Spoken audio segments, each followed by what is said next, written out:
Shalom Jemaat Gereja BES, senang sekali saya dapat bertemu dengan Anda dalam keadaan sehat. Berikut adalah informasi kegiatan Gereja BES selama bulan Mei.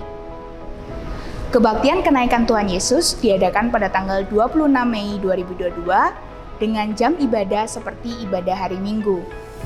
Untuk menyambut hari Pentakosta, Gereja BES mengadakan kegiatan Day of Fire yang diadakan mulai dari tanggal 27 Mei 2022 sampai dengan 4 Juni 2022.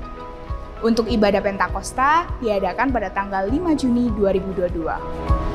Selain kegiatan secara on-site, Gereja BES juga memiliki kegiatan secara online. Kegiatan online dapat diakses melalui channel YouTube Gereja BES. Berikut adalah beberapa kegiatan yang dilaksanakan secara online. Doa pagi dilaksanakan dari Senin, Rabu, dan Jumat pada pukul 4.30 pagi waktu Indonesia bagian Barat. Doa malam diadakan setiap hari Senin sampai dengan Sabtu pada pukul 20.30 malam waktu Indonesia bagian Barat. Biblical Outlining Study Training atau pendalaman Alkitab dilaksanakan setiap hari Selasa pada pukul 6 sore waktu Indonesia bagian Barat. Worship Night diadakan setiap hari Kamis pada pukul 6 sore waktu Indonesia bagian Barat. Ladies Devotion diadakan setiap hari Jumat pukul 10.30 pagi waktu Indonesia bagian Barat. Gospel and Prayer diadakan setiap hari Jumat pukul 9 malam waktu Indonesia bagian Barat. Kebaktian Yes Pro atau Profesional Muda dilaksanakan setiap hari Sabtu pukul 6 sore waktu Indonesia bagian Barat. Kebaktian Minggu dilaksanakan setiap hari Minggu pada pukul 9.30 pagi waktu Indonesia bagian Barat. BES Talk diadakan setiap hari Minggu pukul 4 sore waktu Indonesia bagian Barat. Selain program YouTube, Gereja BES juga memiliki beberapa program yang dilaksanakan secara online melalui Zoom. Doa pagi diadakan setiap hari Selasa dan Kamis pada pukul 5.30 pagi waktu Indonesia bagian Barat. Dan pada hari Sabtu diadakan pada pukul 7 pagi waktu Indonesia bagian Barat. Ladies Devotion dilaksanakan pada hari Rabu pukul 19.25 malam waktu Indonesia bagian Barat. Link Zoom dapat Anda dapatkan melalui e-warta Gereja BES.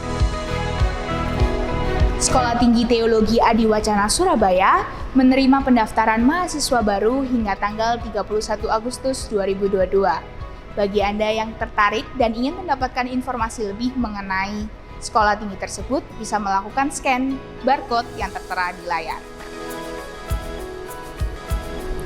Bagi Anda yang tergerak untuk memberikan persembahan dan perpuluhan dapat diberikan dengan cara scan barcode yang tertera di layar. Sekian informasi yang dapat saya sampaikan. Mari kita siapkan hati dan pikiran untuk mendengarkan firman Tuhan. Selamat beribadah dan Tuhan Yesus memberkati.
Kami tahu kebangkitan-Mu membuat kami ada sampai hari ini.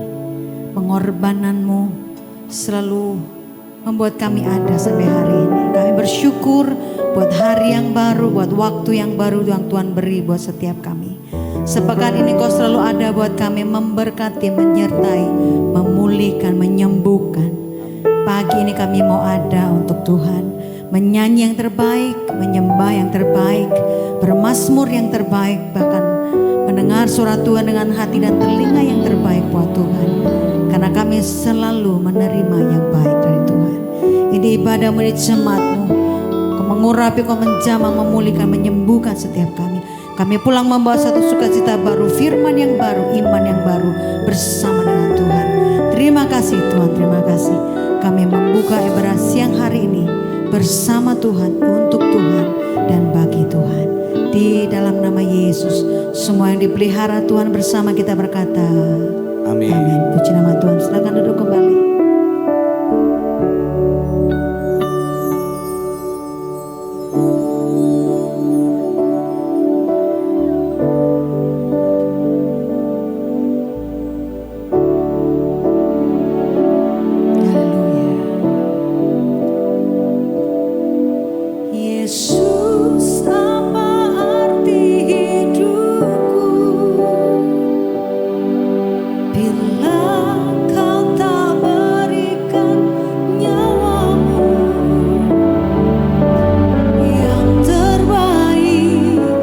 Tersedia bagiku, ku bersyukur atas kasih karunia-Mu.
Adakah pagi ini yang tidak mampu Tuhan lakukan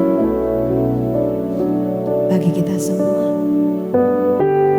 Mari berkata-kata dengan Tuhan. Katakan, Tuhan terima kasih buat salib, buat pengorbanan, buat kebangkitan-Mu bagi kami. Terima kasih Tuhan. Terima kasih Tuhan. Haleluya. Haleluya. Yesus, apa arti hidupku bila Kau tak berikan nyawa? Mari menyanyi buat Tuhan.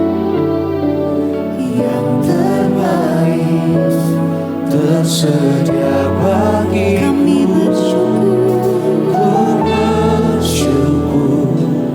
atas kasih karunia-Mu.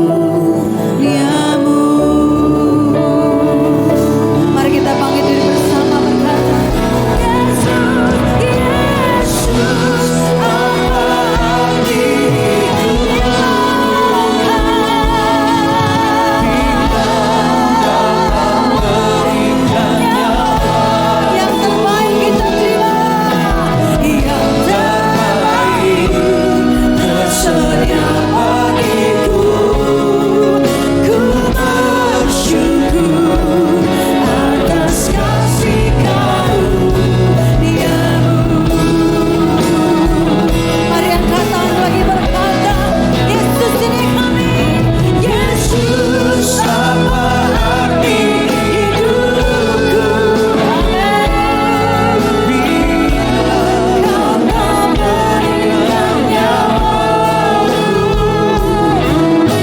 Yang terbaik tersedia bagiku. Ku bersyukur atas kasih karunia-Mu.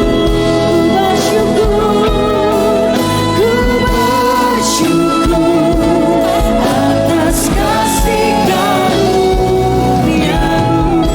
Kami bersyukur. Ku bersyukur atas kasih karunia-Mu.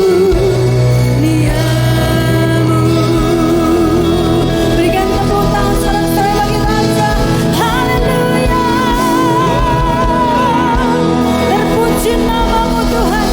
Di dalam nama Yesus yang mau bersukacita bagi Raja, kita bersama kita berkata, amin. Saudara-saudara terima kasih. Lebih dahsyat lagi. Haleluya. Masih kuat memuji Tuhan saudara. Amin. Oleh darah anak domba. Dengan iman nyatakan saudara.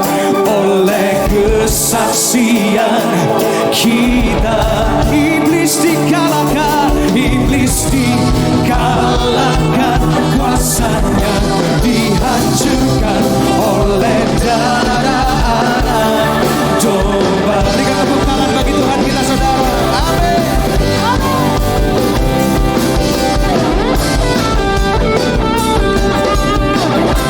Sekarang telah tiba saatnya. Sekaranglah tiba keselamatan. Keselamatan dan kuasa. Katakan dan pemerintahan Allah kita. Kuasanya yang diurapinya. Karena telah dilemparkannya para pendakwa kita. Sekarang waktunya.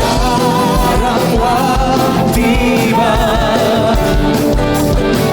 Keselamatan dan kuasa dan pemerintahan Allah kita. Kuasanya yang diurapinya. Karena telah dilemparkannya para penang. Siap-siap jemaat Tuhan katakan. Oleh darah anak domba. Oleh kesaksian kita. Iblis dikalahkan.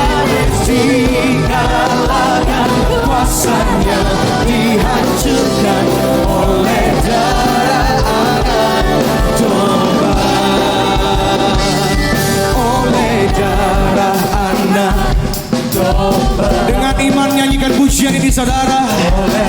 Biar imanmu timbul dari pendengaranmu akan suaramu sendiri saudara. Iman saudara. Iblis dikalahkan, kuasanya dihancurkan oleh darah. Sekali lagi. Oleh darah anak domba. Oleh darah anak domba.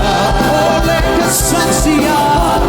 Kesaksian kita.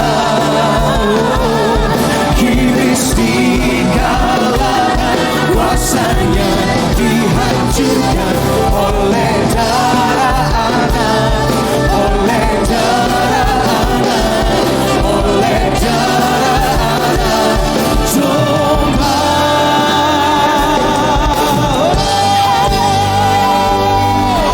Sorak-sorai kemuliaan bagi nama Tuhan. Haleluya. Haleluya. Silakan duduk dalam hadirat Tuhan saudara.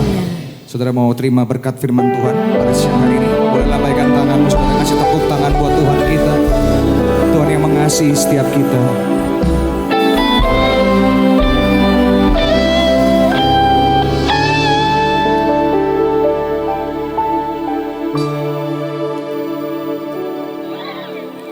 Berjalan bergumul dalam sengsara, kasih berselimutkan darah kudus, karena jiwa yang terhilang diingatnya dalam ratapan di Getsemani berdarah.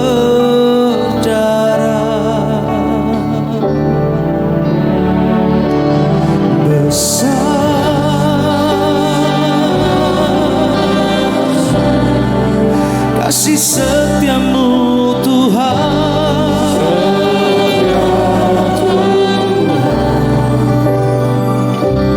mulia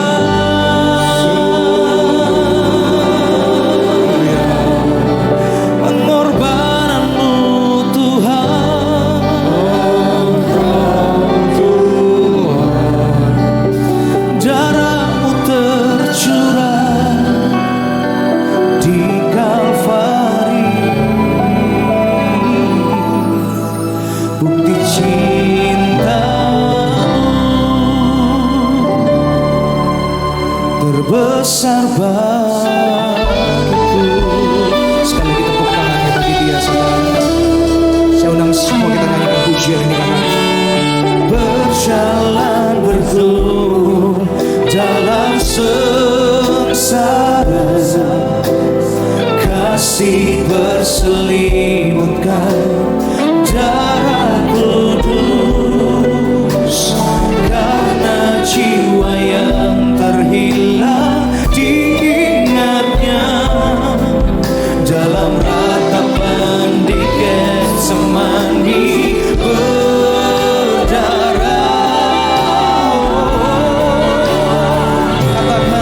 Besar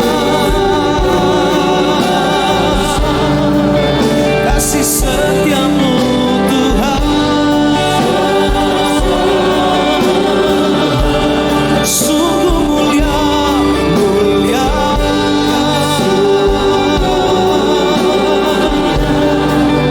Pengorbananmu Tuhan,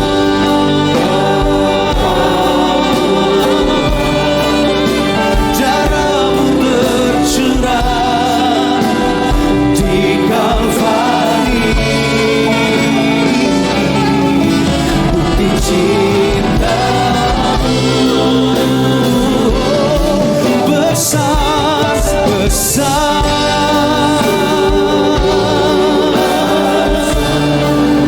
Kasih setiamu Tuhan,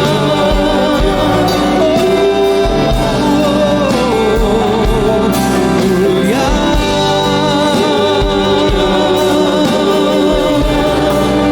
pengorbananmu Tuhan, darah tercurah, tercurah di Kalvari,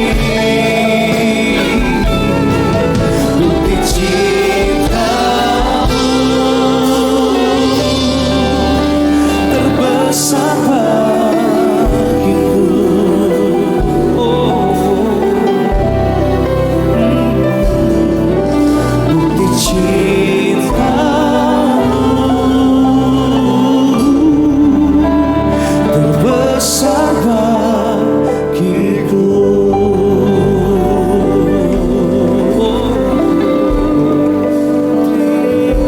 Terima kasih Tuhan. Sungguh kami mengucap syukur kepada Tuhan. Hari demi hari telah kami lewati. Tahun demi tahun telah kami lewati. Tidak pernah Engkau tinggalkan kami sendiri. Tapi kerap kali Tuhan kami berseru mengapa kami sendiri. Sehingga kami mengalami kesulitan. Tetapi waktu kemudian kami baru menyadari bahwa Engkau telah memberikan jalan kepada kami. Walaupun suaramu tidak kami dengar. Tetapi jalan itu telah Kau sediakan bagi kami. Oleh karena itu bangkitkan setiap iman kami melalui kebangkitan Kristus yang sudah ada di dunia ini, bahkan yang sudah ada di dalam hati kami. Kau memberkati setiap kami, menyucikan, menguduskan setiap kami. Mereka yang dalam kesedihan, kesusahan sendiri, mereka mengalami kepatah hati, mereka yang mengalami putus asa, mereka mengalami pergumulan dalam keluarga, kesehatan, pekerjaan, karir, studi maupun teman hidup. Kami percaya Tuhan, walaupun kami belum sempat mendengar firman-Mu atau kata-kata-Mu, tetapi Engkau telah sediakan bagi kami semuanya. Di dalam nama Tuhan Yesus, kami siap untuk mendengarkan firman-Mu. Karena firman-Mu adalah satu kebangkitan bagi iman dan rohani kami. Sehingga kami boleh menatap dunia, masa depan kami dengan penuh harapan. Di dalam nama Tuhan Yesus, kami sudah mengucap syukur dan berdoa. Haleluya. Amin. Amin. Silakan duduk. Shalom. Selamat Paskah.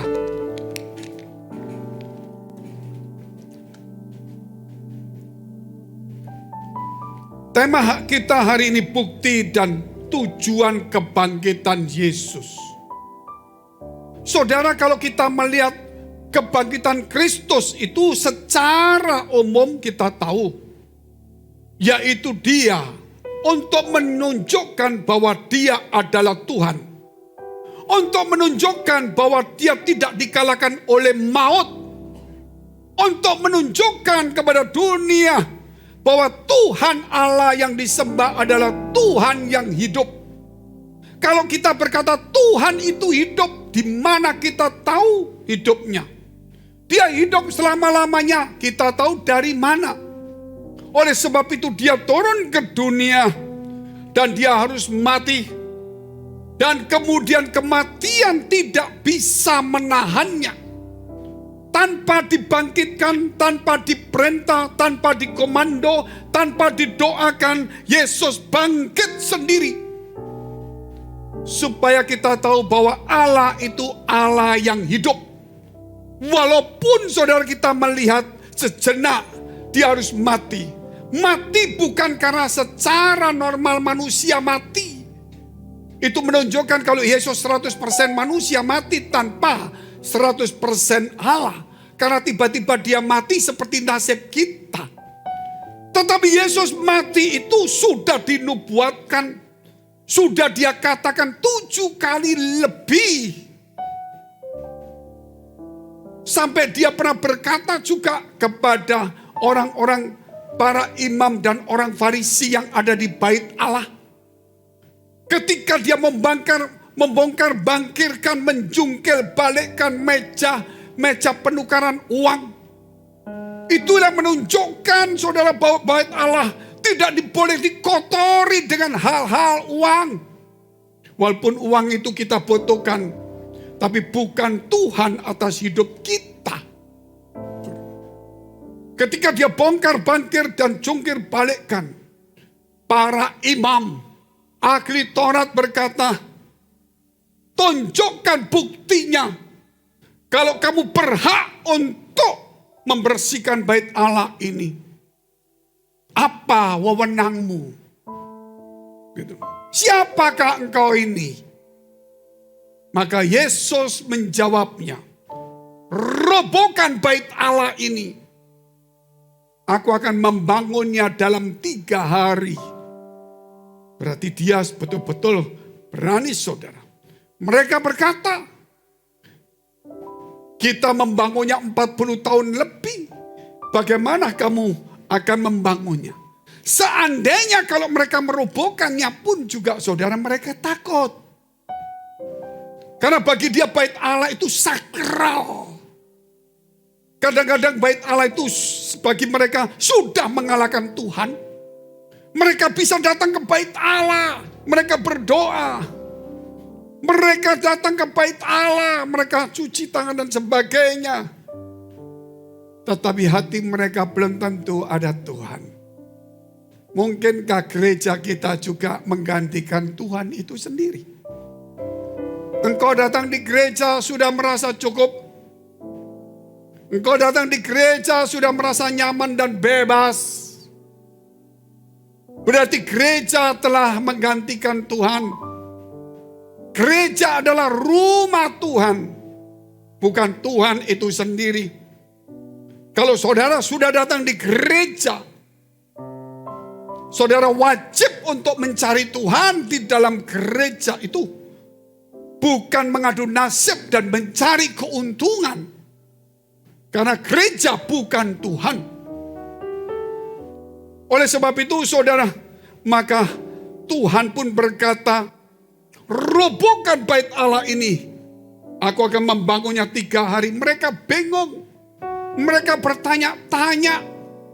Bagaimana kita robohkan? Kita bisa dibunuh. Robohkan berapa tahun? Dia mau bangun 3 tahun.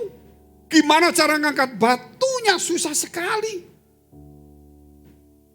Tidak ada jawaban. Dianggap aja Tuhan itu saudara cuma mengatakan sesuatu yang tidak bisa dikerjakan oleh mereka.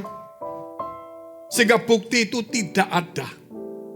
Wewenang Kristus itu tidak dinyatakan bahwa dia lebih dari bait Allah itu sendiri. Tetapi ketika dia mati 3 hari dan kemudian dia bangkit pada hari ketiga, disitulah semua orang ingat, semua orang tahu bahwa yang dimaksud bait Allah adalah dirinya sendiri. Itulah hari ini saudara, gereja itu rumah Tuhan bukan Tuhan.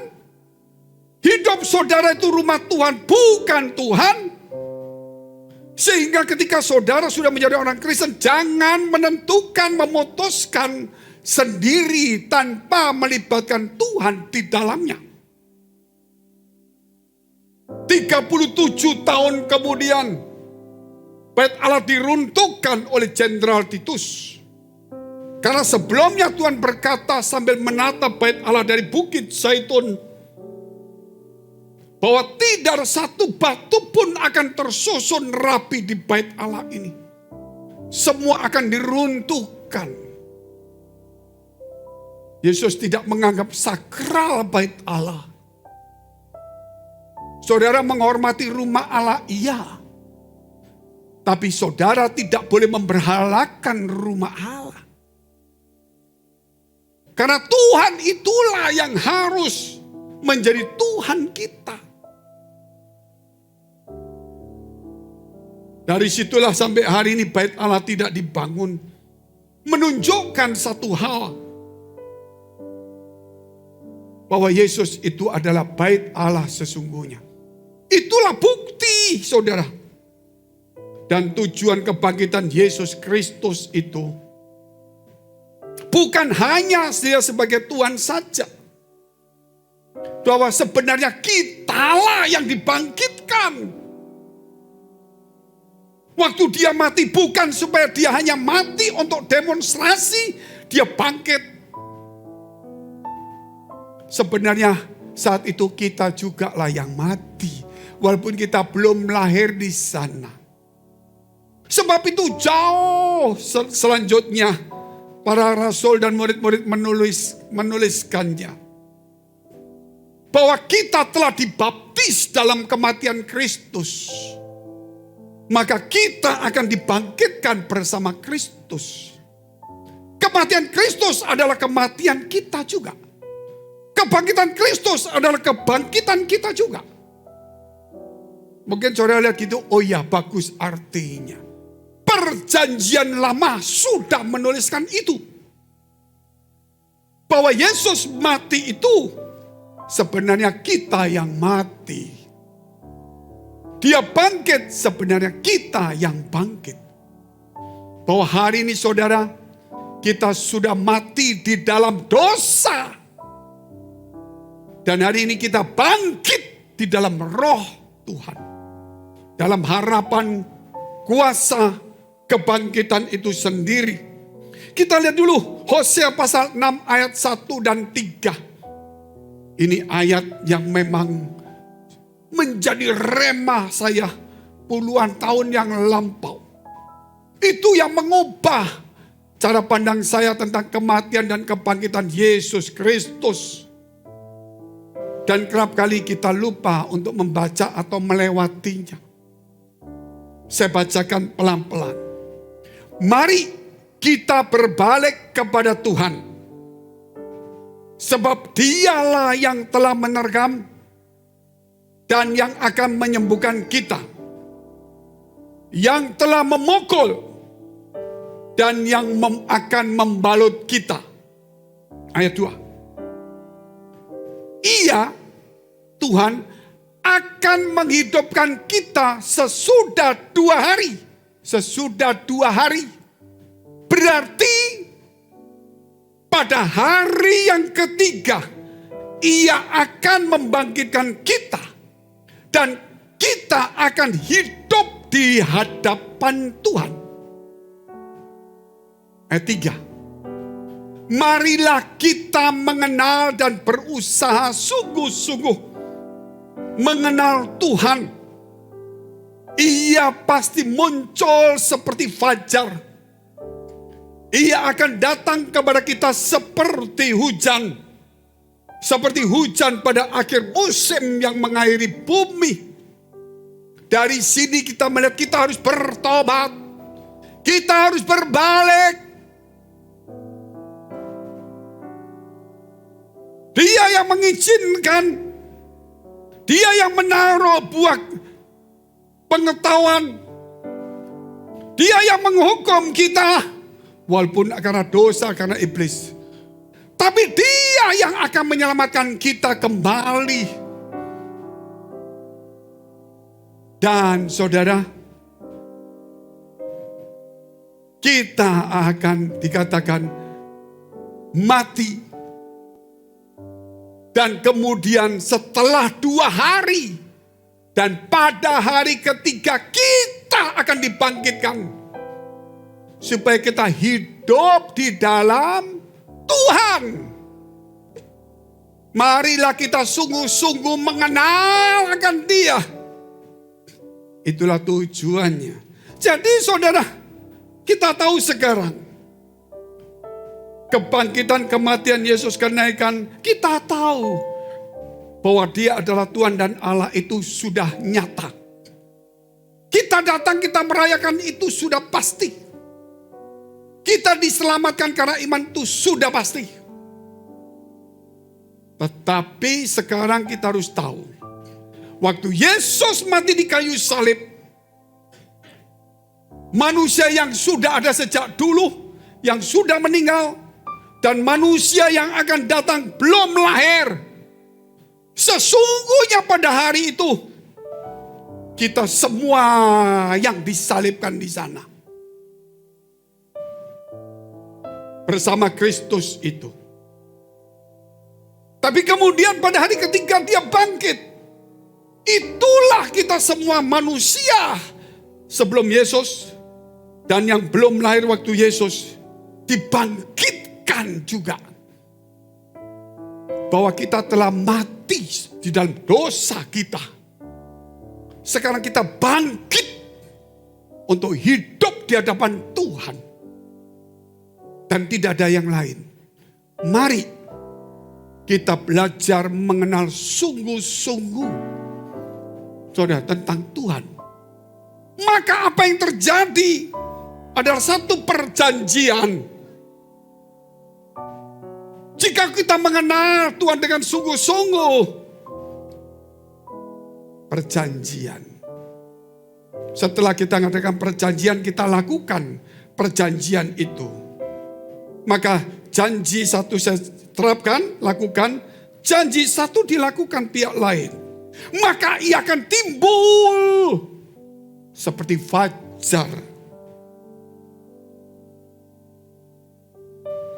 Bukankah hidup kita ini rindu bahwa kita akan diberkati, dipakai Tuhan?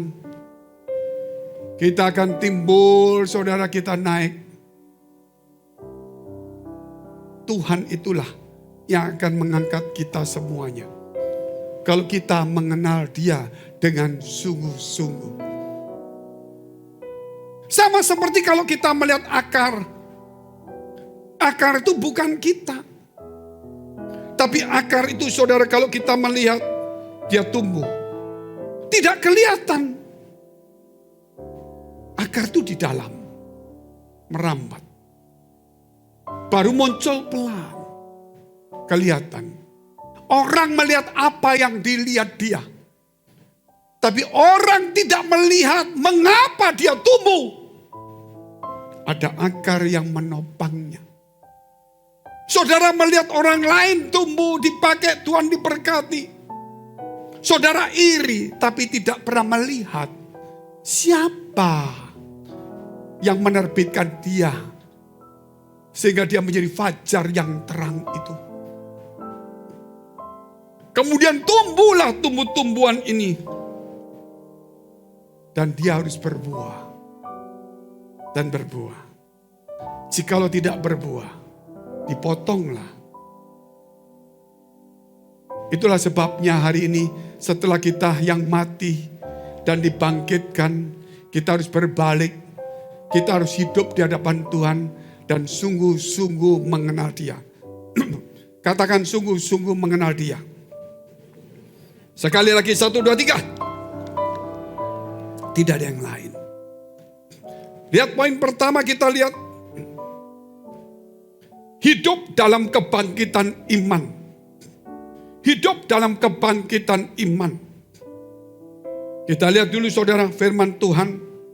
Yaitu di dalam 1 Korintus 15 ayat yang ke-50. Bentar ya. Maaf, Roma 6 ayat yang keempat. Roma 6 ayat yang keempat.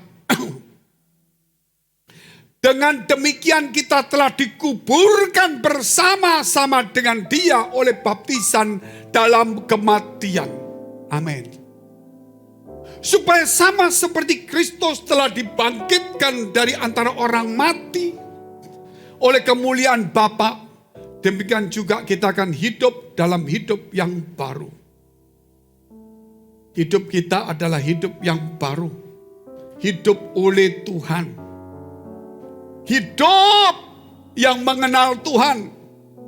Hidup yang melihat fajar itu menyingsing. Terang itu datang dalam hidupmu dan hidupku. Saudara, hujan, saudara, akan datang dalam kehidupan kita. Hujan kasih, hujan damai, hujan sukacita, hujan kebaikan, hujan kemurahan hati, hujan kesabaran, hujan ketekunan, hujan kasih setia, hujan ketaatan, hujan kerendahan hati. Dan tentunya juga hujan-hujan berkat jasmani dan rohani. Apakah saudara bisa minta hujan itu turun? Saudara berdoa belum tentu dia turun. Kalau hujan itu turun, apakah saudara bisa memberhentikannya? Saudara, itulah kalau Tuhan berkenan kepadamu, Dia akan turun memberkati engkau seperti itu. Kita lihat di dalam Yohanes 12 ayat 23 sampai dengan 26. Tetapi Yesus menjawab mereka, katanya, telah tiba saatnya anak manusia dimuliakan. Aku berkata kepadamu sesungguhnya, jikalau biji gandum tidak jatuh ke dalam tanah dan mati, ia tetap satu biji saja. Tetapi jika ia mati, ia akan menghasilkan banyak buah. Barang siapa mencintai nyawanya, ia akan kehilangan nyawanya. Tetapi barang siapa tidak mencintai nyawanya di dunia ini, ia akan memeliharanya untuk hidup yang kekal.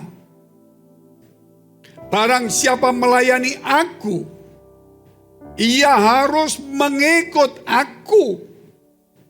Dan di mana aku berada, di rumah Allah, dia harus juga ada di rumah Allah. Di situ pun pelayan-pelayanku akan berada. Barang siapa melayani aku, ia akan dihormati oleh pendeta, manusia. Iya, itu yang kita cari, Pak. Makanya saya mesti paksa jadi jabatan. Mau berantem lah, Pak. Gitu. Mau apa saja terserah lah. Dia lupa dihormati oleh Bapa. Sehingga di dalam pelayanan kalau gak cocok, kok gak dihormati orang, sorry, gua keluar. Selesai. Cari yang lain. Karena kamu gak menghormati aku. Dia lupa kalau dia tetap Allah menghormati dia. Kalau dia undur, Allah tidak menghormati dia. Walaupun di tempat lain dia dihormati, Allah tidak menghormati dia.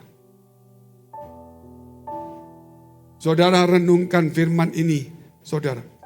Sebab itu dikatakan biji itu kalau tidak mati jatuh ke tanah, artinya itu Yesus Kristus. Kalau dia tidak mati, dia tidak akan bisa tumbuh. Keselamatan bagi kita semuanya. Demikian saudara, sama saja. Kalau hari ini kita tidak mati di dalam Kristus, kita tidak akan pernah bangkit bersama Kristus. Akhirnya hidup kita hidupku sendiri. Bukan hidup di dalam Kristus. Tadi pagi saya katakan, saudara, banyak orang mau mati. Mati di dalam Tuhan. Tapi sedikit orang yang mau hidup di dalam Tuhan. Saya kurang mengerti, Bapak. Artinya di sini, saudara, dia hidup untuk dirinya sendiri. Dia mengejar karir. Dia harus tinggal di pegunungan, meninggalkan istri. Dia mesti melewati, mau menjadi pelaut, melewati gelombang, harus perang, menghadapi nyawanya. Untuk mempertahankan nyawa dan sebagainya. Dia tetap percaya Tuhan juga. Begitu dia mati, mati bagi Tuhan. Matinya untuk Tuhan. Tapi hidupnya bukan untuk Tuhan. Untuk dirinya sendiri. Frankie ini pelayanan. Hidup untuk Tuhan. Itu menurut saudara. Kalau di dalam pelayanan saya, ada hal-hal yang untuk membangkitkan keinginan saya, bukan keinginan Tuhan. Apapun yang saya layani di mimbar ini. Nol.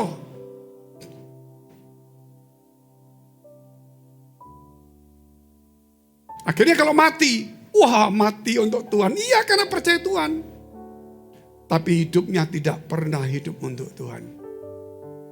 Disinilah ditantang saudara hari ini. Kita harus hidup untuk Tuhan. Berani hidup untuk Tuhan. Bukan berani mati untuk Tuhan. Orang berani mati untuk Tuhan selesai. Ada seorang pendeta karena cacat, karena capek, karena sakit. Waduh, gerejanya berantem, pekerjaannya berantem, sana keluar, yang nyumbang keluar, ngancam sana, ngancam sini. Nggak kuat dia. Dia berkata bahwa aku mati Tuhan. Dia mati di dalam Tuhan juga. Mungkin mati di mimbar. Dia melayani Tuhan bagus sungguh-sungguh. Dia memang mati untuk Tuhan. Tapi dia tidak pernah mau hidup untuk Tuhan. Menghadapi persoalan itu, saudara.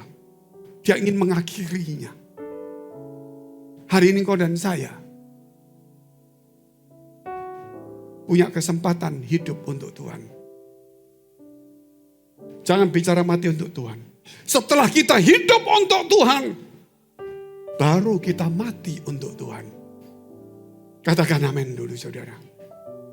Jangan pernah berkata mati untuk Tuhan kalau belum pernah hidup untuk Tuhan.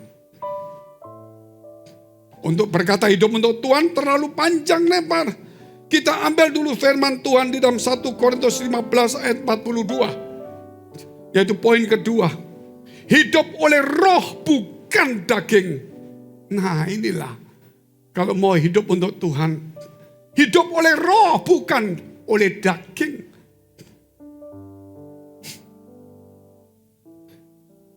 Satu Korintus 15 ayat 42. Demikianlah pula halnya dengan kebangkitan orang mati.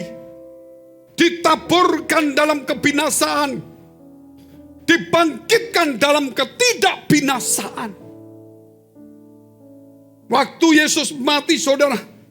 Kita ikut mati binasa di dalam dosa kita. Waktu kita bangkit. Kita hidup bukan dalam kebinasaan. Apa yang kau kerjakan dan apa yang aku kerjakan. Itu tercatat di surga. Dan mendapatkan nilai-nilai. Mendapatkan upah-upah. Saudara. Sehingga apa yang kita tabur di dunia ini. Kita akan menuai di dunia maupun di surga. Karena yang kita lakukan bukan menuju kebinasaan. Saudara. Yang menuju kebinasaan saudara. Hanya ke gereja. Setiap hari. Masalah berkelahi, nipu orang. Waduh begitu banyak persoalan. Di gereja meeting juga berantem. Pelayanan juga tersinggung, sakit hati, salah paham. Saya kira di sini tidak ada. Saya yakin tidak ada. Dan saya tidak yakin kalau ada 1, 2. Belum yakin saya. Saya ngomong ini untuk kita mewaspadai saja. Karena kita sudah belajar back to Jesus teaching dan mega project karakter Kristus. Tapi yang saya bicara ini pada umumnya. Pada umumnya saudara.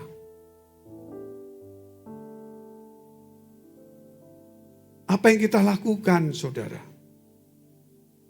Jangan itu hanya untuk kebinasaan.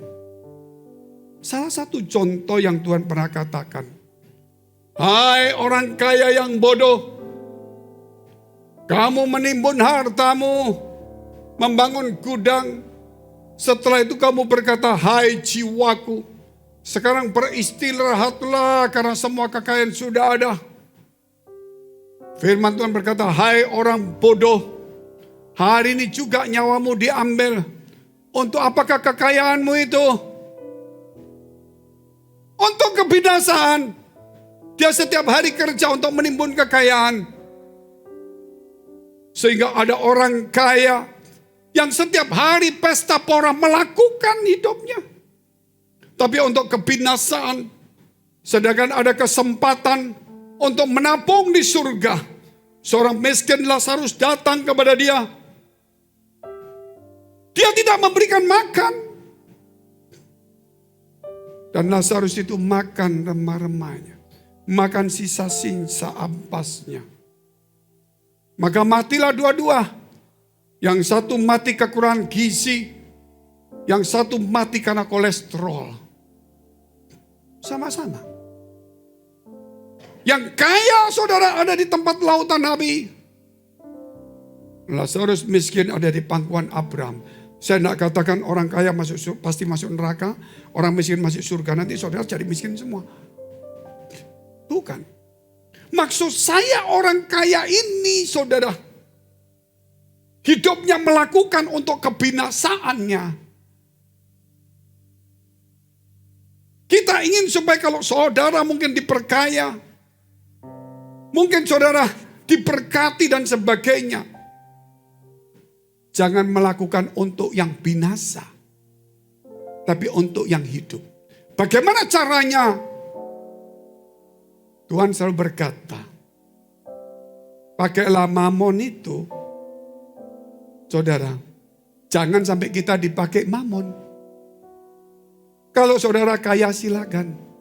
Jangan dikuasai mamon. Tapi menguasai mamon. Supaya menjadi alat. Supaya hidup kita bukan kerja nabung uang 1 miliar jadi 10, 10 jadi 100, 100 jadi 1 T, saudara. Kemudian tambah-tambah, akhirnya atau mati. Nanti ketemunya saya, saudara, di Singapura Botanic Garden, umurnya 90 sudah mati cuma gini. Olahraganya cuma gini. Uangnya 300 triliun, hidupnya cuma gini jalannya. Uang tidak menyelamatkan dia, uang tidak memudahkan dia jadi muda, uang tidak membuat dia menjadi kaya. Saudara, setiap orang pasti begitulah. Tetapi saya ingin, walaupun suatu hari kita mungkin tua seperti itu. Firman Tuhan berkata, tabunglah di surga. Karena tidak ada karat. Saudara, tidak ada pencuri. Artinya di sini, orang kalau nabung berarti orang itu punya. Amin. Nggak ada orang nabung nggak punya. Berarti saudara boleh bekerja dong. Boleh sibuk. Betul kan? Sehingga punya tabungan. Tapi tabungan ini jangan cuma dipikir untuk hidup kita sendiri. Untuk Tuhan.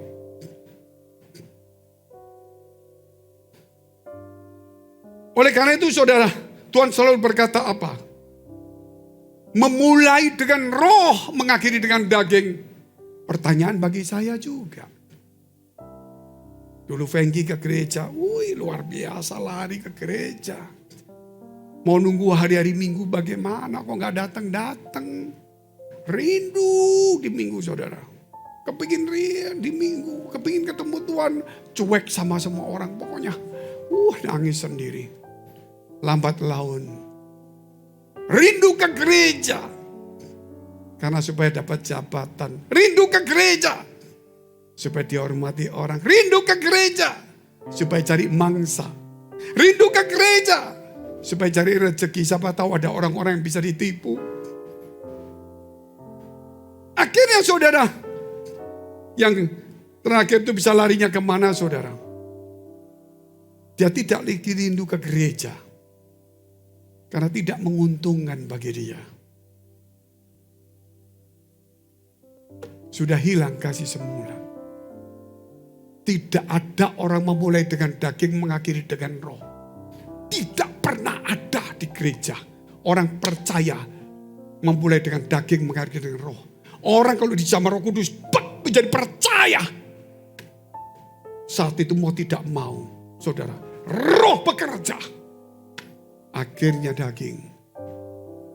Jadi artinya di sini, ketika Allah menjamah kamu dengan sesungguhnya, bukan asal percaya, pura-pura percaya karena kawin jadi percaya. Bukan. Karena kita ketika percaya pegang. Saudara, Allah tidak memegang kamu terus gini. Dia menuntun kamu dan menuntun saya. Nah disitulah dia nuntun kita supaya hidup di dalam roh. Dan semuanya, maaf saya katakan, Efesus sudah Wahyu pasal 2, jemaat Efesus, dia katakan bahwa dia sudah meninggalkan kasih semula. Pelayanannya hebat. Saudara, dia sudah jatuh terlalu dalam. Janganlah seperti itu. Saudara, kalau kita, saudara, bahwa ketika kita percaya ada api roh Tuhan bekerja. Menyala-nyala, digosip tenang. Dikecewakan tidak dihormati tenang. Api ini membakar semuanya. Memurnikan hatinya. Ketika api itu padam. Kecewa sakit hati. Api asing muncul. Dia nuntut orang harus menghormati. Dia nuntut orang harus melayani.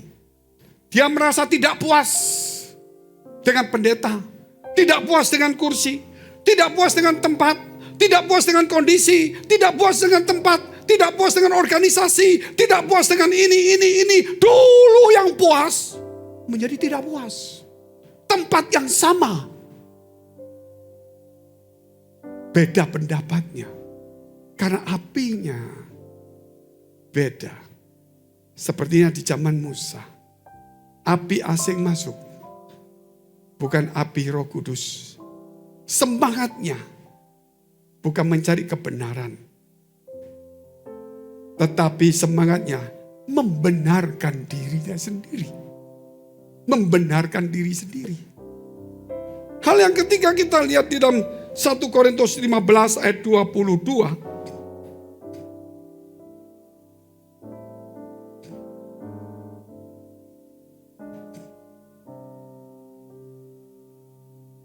Hidup bagi Tuhan dan pengangkatan.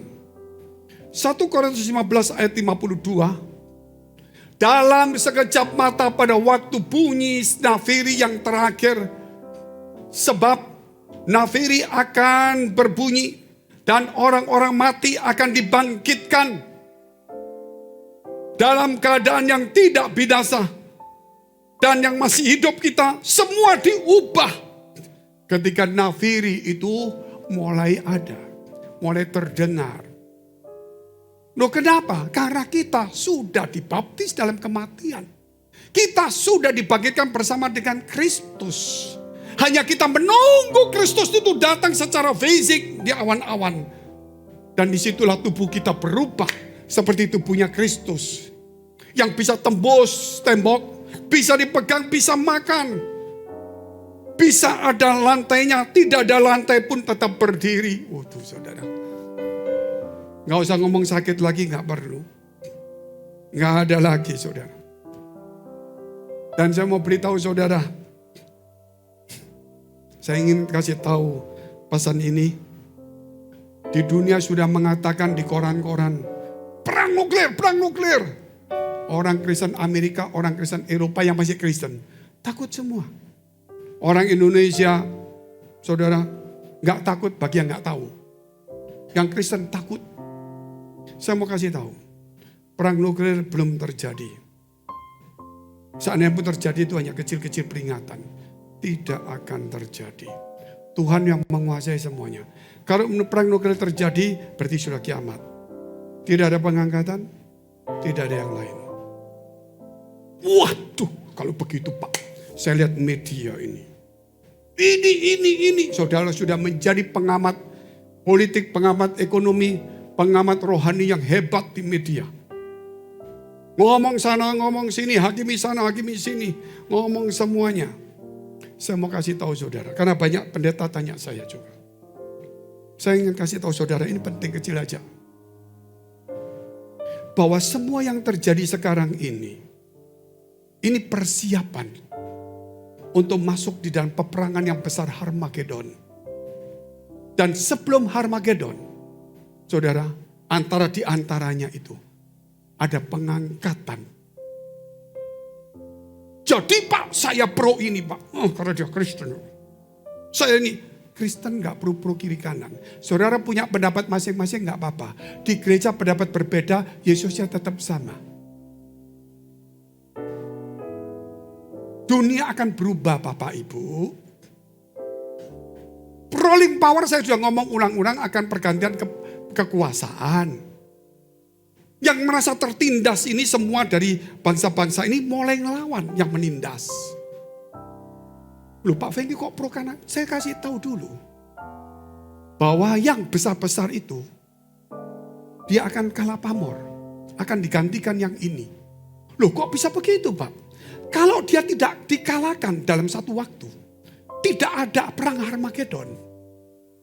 Perang Harmagedon itu kalau sampai dia masih kuat, negara adik kuasa ini, Israel tidak mungkin diserang negara lain Bapak Ibu. Karena dia akan backup terus. Tapi karena dia kalah pamor, sekarang inilah pamornya dia mau hilang. Sehingga saudara, nanti suatu hari Israel, dia minta tolong, tidak mampu dia nolong. Kekuatannya sudah berubah. Sehingga dia akhirnya meminta tolong bukan ke Amerika, bukan ke Eropa. Ke Yahweh. Yang percaya Yahweh, wah Yahweh. Yang muncul Yesus, kapok. Yang muncul Yesus. Yang muncul Yesus langsung turun di Bukit Saiton. Terbelahlah jadi dua. Dan mulai saudara saat itu, Tidak lama lagi kita memerintah 1000 tahun. Waktu memerintah 1000 tahun, iblis dimasukkan di dalam penjara. Tidak ada lagi kejahatan, tidak ada kebencian, peperangan. Tidak ada lagi gereja yang sakit hati, kecewa, berkelahi. Setelah 1000 tahun kita memerintah, iblis dilepas. Dia menyesatkan Gog Magog. Ada orang berkata, Gog Magog itu Rusia, Cina, itu orang ini. Gog Magog itu sudah tidak ada ngomong orang Kristen. Orang Kristen sudah memerintah kepada orang-orang yang belum Kristen, yang bukan Kristen. Jadi Gog Magog itu orang dunia. Kemudian orang dunia, saudara, kemudian iblis dilepas memberontak melawan orang-orang kudus. Kemudian Yesus memusnahkan mereka. Iblis dimasukkan dalam penjara. Penghakiman terakhir. Terus pengangkatannya di mana? Sebelum di antara Harmagedon, kita akan diangkat. Jadi orang Kristennya sudah habis. Yang setengah Kristen, ya itulah, ngikuti persoalan baru. Setelah selesai dianiaya atau bagaimana, dia dihidupkan kembali memerintah. Setelah memerintah 1000 tahun baru perang Gog Magog. Minta ampun. Banyak orang-orang di media ngomongnya bolak-balik bingung. Saudara, makanya di gereja ini ayo. Jangan cuma lihat media, baca firman Allah. Katakan baca firman Allah dulu. Kalau nggak ngomong, saya ngomong firman Allah sampai 10 jam loh. Baca firman Allah. Jangan cuma senang lihat media. Makanya kalau saya khotbah, saudara ada perikop, ada ayat-ayat tambahan semua. Kalau saudara nggak senang dengan khotbah saya, ayatnya yang masuk. Yang terakhir, 2 Korintus pasal 5 ayat 15. Dan Kristus telah mati untuk semua orang, supaya mereka yang hidup tidak lagi hidup untuk dirinya sendiri, tetapi untuk Dia yang telah mati dan telah dibangkitkan untuk mereka. Hidup tanpa Yesus berarti menimbun dosa dan murka Allah. Hidup tanpa Yesus berarti hidup untuk diri sendiri dan tidak berbuah. Dunia sedang kalut. Perang yang sudah ada jangan dilihat. Perang yang akan datang muncul. Perang dagang sudah terjadi, ada perang dagang baru. Ada perang namanya perang energi. Kekuatan teknologi uang akan perang melawan kekuatan energi. Kekuatan teknologi dan uang akan menghadapi perang mata uang. Kalau saudara mau tahu nanti lihat di TikTok ada. Yang terakhir kali perang pangan. Perang pangan. Teknologi uang yang banyak. Dia akan kesulitan pangan. Karena pangan-pangan sekarang, saudara, itu sekarang sudah disimpan oleh orang-orang, ya, saudara bisa baca koran. Rusia menyiapkan 2,5 miliar hektar hak pakai untuk negara Tiongkok untuk buat pertanian dan gandum, kedelai. Sekarang sejak 2 tahun Rusia maupun Tiongkok dan lain sudah menimbun biji-bijian dan bahan makanan. Baru kemarin Amerika dan Eropa berkata, kita inflasi tinggi. Negara Tiongkok, Rusia. Makanannya tolong kirim kami, kalau enggak tahun depan kami akan krisis pangan. Tiongkok sama Rusia berkata, ini untuk persediaan kami, rakyat kami. Dan untuk orang-orang yang cinta damai akan diberi juga. Saudara, ini yang terjadi. Makanya kembali lagi, jangan pernah khawatir akan hidupmu. Apa yang akan kamu makan, kamu pakai, kamu minum. Itu disediakan Allah bagi yang mengasihi kita. Mari kita bangkit berdiri. Kita mau berdoa.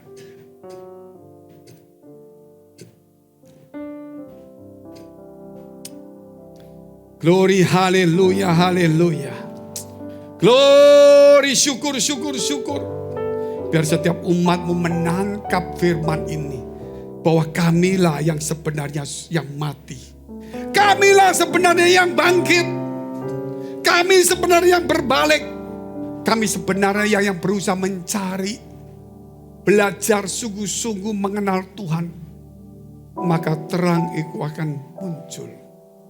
Terima kasih Tuhan, terima kasih. Mari kita berdoa syafaat untuk semua gereja yang ada di seluruh dunia. Kami berdoa Tuhan untuk semua gereja yang ada di seluruh dunia. Dari hamba Tuhan sampai kepada umat Tuhan. Kiranya Kau memberkati mereka supaya mereka menjadi berkat dan hidup mereka berdampak. Supaya di mana gereja mereka melayani dan berjemaat dipenuhi orang-orang yang takut akan Tuhan dan tulus hatinya. Kami berdoa Tuhan untuk semua gereja yang ada di seluruh dunia. Supaya mereka bersatu rukun dan tidak terpecah-pecah. Supaya dunia percaya Yesus adalah Tuhan bagi kemuliaan Allah Bapa di surga. Demikian gereja di mana kami menggembalakannya. Gereja Blessing in the Spirit. Kami berdoa untuk setiap persembahan yang dipersembahkan umat-Mu. Kiranya menjadi dupa yang harum di hadapan Tuhan. Dan Kau memberkati segala pekerjaan rumah tangga, kesehatan, iman rohani mereka. Sampai kepada anak cucu mereka. Kebajikan kemurahan Tuhan selalu menyertai mereka. Mari tegapkan kedua tanganmu di dadamu. Karena untuk menerima berkat itu mudah dan pasti. Tapi kerap kali hati kita tidak tahan uji, tergoda, sibuk, sombong, kikir, egois dan sebagainya. Sebab itu firman Tuhan berkata, jagalah hatimu dengan penuh segala kewaspadaan. Karena dari situlah terpancar kehidupan. Jadilah berkat.